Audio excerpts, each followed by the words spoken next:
this video lecture, we are going to get started with the concepts of classes and objects in Python 3. So for that, let's get started in a very practical way. Open IDLE.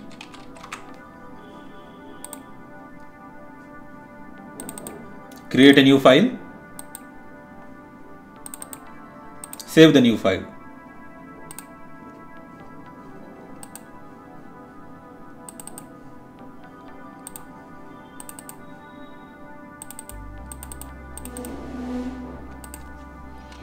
I am going to name this file as prog01. It has been saved as a Python file. So now first let's get started with the class.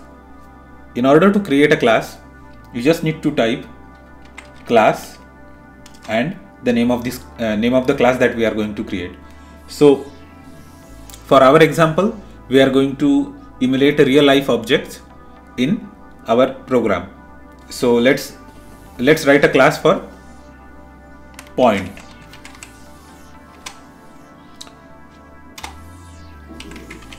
As of now, we do not want to have any member variable or any member method for this class.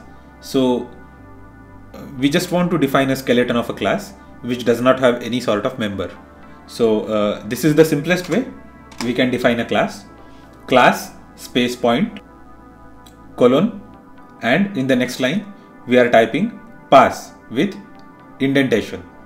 So this creates a simple class point. Now once the class is created, we need to have its object. So in order to have its object, we just need to type p1. It is the name of the object. You can have anything.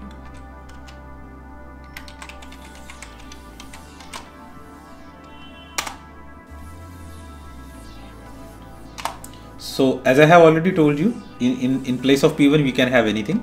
So we can even have p2, and then we can have p2 equal to point.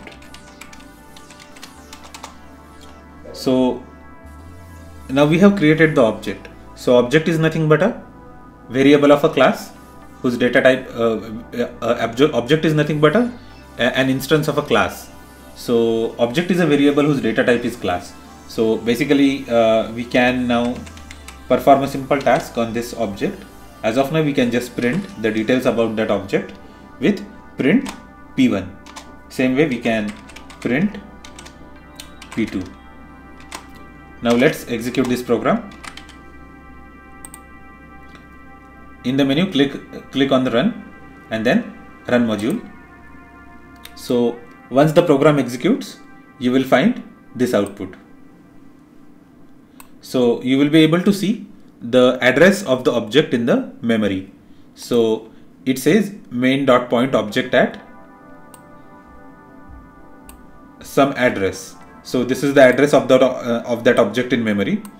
So as of now, we do not have anything much in the class. We do not have any operations or any sort of variables in the class.